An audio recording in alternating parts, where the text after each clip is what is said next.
Très loin, sous les cieux tropicaux d'Asie, pousse un arbre qui produit un fruit qu'on appelle la reine. Pas parce qu'il a épousé un roi, mais parce que c'est un fruit exotique d'exception. Violet profond à l'extérieur, blanc immaculé à l'intérieur. Le mangoustan n'est pas qu'une merveille pour les yeux, il cache une histoire, des légendes et des bienfaits qui traversent les siècles. Bonjour et bienvenue sur Fruits, plantes et cultures d'Afrique et d'ailleurs. Là où la nature est mémoire, les traditions ne meurent pas.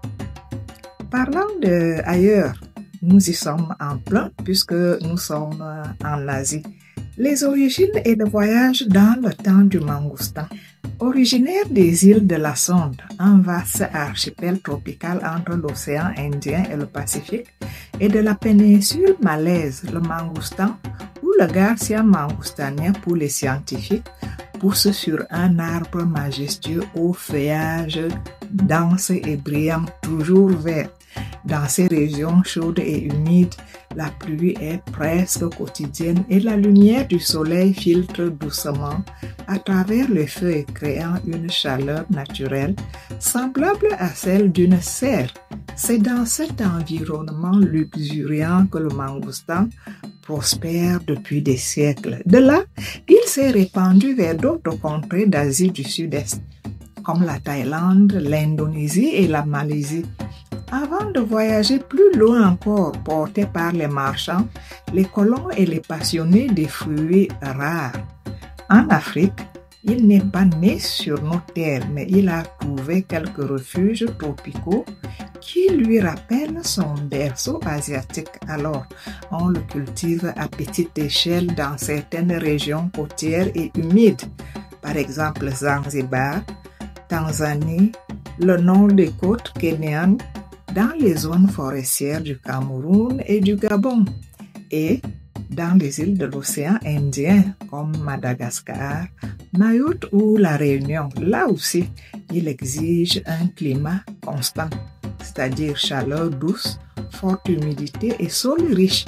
C'est pourquoi il reste rare sur les marchés africains, réservé aux zones productrices et à quelques connaisseurs prêts à payer le prix de ce fruit d'exception. Petite anecdote. Une légende thaïlandaise raconte qu'une princesse gravement malade retrouva la santé après avoir goûté à la chair d'un fruit inconnu. C'était le mangoustan. On dit que c'est de là que vient son surnom royal. Et dans certaines régions d'Asie, on croit que manger un mangoustan favorise la pureté du corps et de l'âme. Les anciens pensaient aussi que planter un mangoustan près de la maison protégeait des mauvais esprits. Le mangoustan, description et variété.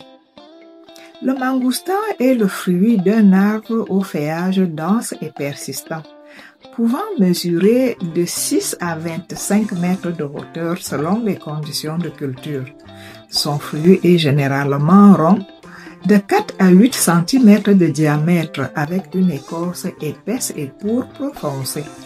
À l'intérieur, on trouve 4 à 8 quartiers de chair blanche, douce et juteuse, au goût délicat, rappelant la pêche, la fraise et l'ananas. Variante rare, il existe aussi une variété de mangoustan à peau jaune, Garcinia xanthochymus, légèrement plus acide, cultivé dans certaines régions d'Asie tropicale. La culture du mangoustan. La Thaïlande est l'un des plus grands producteurs mondiaux. Le mangoustan y est principalement cultivé dans le sud et l'est du pays. Chantaburi, Rayong, Suratani. On en trouve aussi dans des plantations familiales, souvent mêlées à d'autres fruits. Dans certaines forêts, on rencontre des arbres anciens poussant sans entretien humain, vestiges d'anciennes plantations, mais ils ne poussent pas vraiment à l'état sauvage pur. Les bienfaits nutritionnels et thérapeutiques du mangoustan. Le mangoustan est riche en antioxydants, notamment les xanthones, réputés pour leurs propriétés anti-inflammatoires et anti-âge. Il est aussi source de vitamine C, fibres, Potassium et magnésium, traditionnellement utilisés pour soulager la diarrhée, inflammation cutanée et infection. La décoction d'écorce est employée en médecine traditionnelle asiatique pour traiter la fièvre et certaines affections intestinales. Mais avant de continuer, encouragez-nous à beaucoup plus de recherches sur les fruits, les plantes et les cultures d'Afrique et d'ailleurs. Vous pouvez le faire en likant cette vidéo, abonnez-vous et activez la cloche de notification pour recevoir désormais toutes nos publications. Les usages cosmétiques et domestiques du mangoustan. La poudre d'écorce séchée du mangoustan est utilisée dans des soins pour purifier la peau et réduire les imperfections. Les extraits de mangoustan sont parfois intégrés dans des crèmes anti-âge pour leur effet antioxydant. L'impact économique. La Thaïlande exporte massivement vers la Chine et l'Europe. Le mangoustan reste un fruit de luxe sur les marchés occidentaux à cause de sa rareté et de ses conditions strictes de transport. Dans les pays producteurs, il est consommé frais, en jus, en confiture ou intégré dans les desserts raffinés.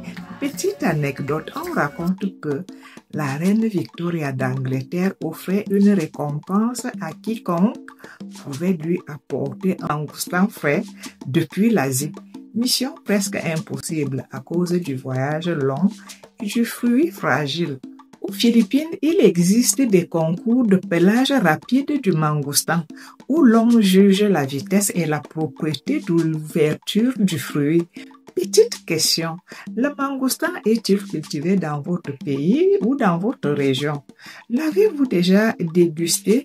Dites-le nous en commentaire, ça nous intéresse. Autre chose, saviez-vous que le mangoustan était le fruit préféré de la reine Victoria? Dites-le nous en commentaire, ça nous intéresse. En conclusion, le mangoustan, avec sa couronne violette et son cœur immaculé, est bien plus qu'un simple fruit. C'est un symbole de délicatesse, de pureté et de bien-être. Alors, si un jour vous croisez ce joyau tropical sur un marché, offrez-vous le plaisir royal de le déguster et laissez-vous envoûter. À bientôt pour une nouvelle vidéo découverte des fruits, plantes et cultures d'Afrique et d'ailleurs. En attendant, regardez nos précédentes vidéos.